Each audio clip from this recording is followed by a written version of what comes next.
whether an art form will live or die. And that audience has to decide if they are going to financially support that art form. If you do not support that art form financially, the art form will die. Gotta sort of put your money where your mouth is. So, next.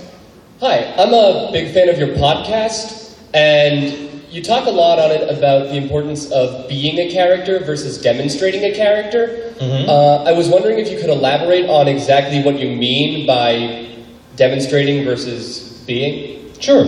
For those of you who don't know, I do a podcast and blog on voice acting. It's called Voice Acting Mastery at voiceactingmastery.com. You can find it there. You can also find it in the iTunes store. You can search for voice acting or Crispin Freeman and it'll pop right up. You can subscribe to the podcast for free and download the episodes. I've been doing the podcast now for over 2 years. Each episode I try to explain more about voice acting and what it takes to truly work as a professional. I offer classes in Los Angeles as well as online now. I have a bunch of online classes where we work together over webcam and I direct you and help you with your acting. If that's something you're interested in, please check out voiceactingmastery.com. One of the things I talk about with my students is this idea of the difference between being a character and demonstrating a character. Demonstrating a character is doing the things that we read as an emotion, right? If I talk to you right now, and I raise my voice, and I start sort of yelling at you, I'm demonstrating that I'm angry at you, right? Can't you tell I'm angry at you? Now, everyone in the audience would say, well, he's clearly not happy with him, right? And he's clearly not sad. Clearly he's angry. You can understand that what I just did there looks angry, but it doesn't feel angry, does it, right? It's not the same as if I look at you and say, don't you ever say that again. Don't you look at me. Stop laughing! Right now, I'm scared. Now you're believing that I'm really angry, right? Not that I'm angry at you, of course not. You're very nice.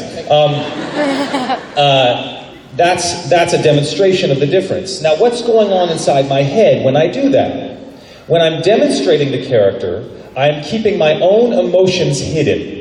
I am separating myself, Crispin, and hiding it away, and I'm putting up a character. I'm sort of trying to put up a front and say, see how angry I am? See how angry I am? We don't believe it. That's not what you get paid for, right? That's not how you get the big bucks. The way you be it is you say, the character's not angry with you, I'm angry at you.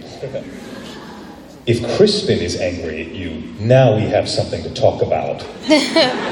Okay, and that's what I mean when you say be the character. And you say, well, is Crispin a big, dark, scary vampire who rips people's heads off? Woo! In real life, not so much, right? I'm not terribly dark and brooding and gothic. I play a lot of dark, brooding characters. So you ask yourself, well then, what is it? If I'm supposed to bring me and share my emotions to do this, but the character clearly isn't me, you know, I'm not a vampire. You know, rumors to the contrary, I'm not a vampire. What you then have to do is you have to look inside yourself and see what part of you lines up with that character. What part of me gets vicious and angry? Or with Hideki from Chobits, who's sort of hapless and tries his best but always messes up. What part of me is clueless and clumsy? And so that's what an actor is doing, rather than trying to create something in front of them like a puppet that they're using. So hopefully that gives you some sense of the difference between demonstrating character and being the character. Right. Thank you. You bet.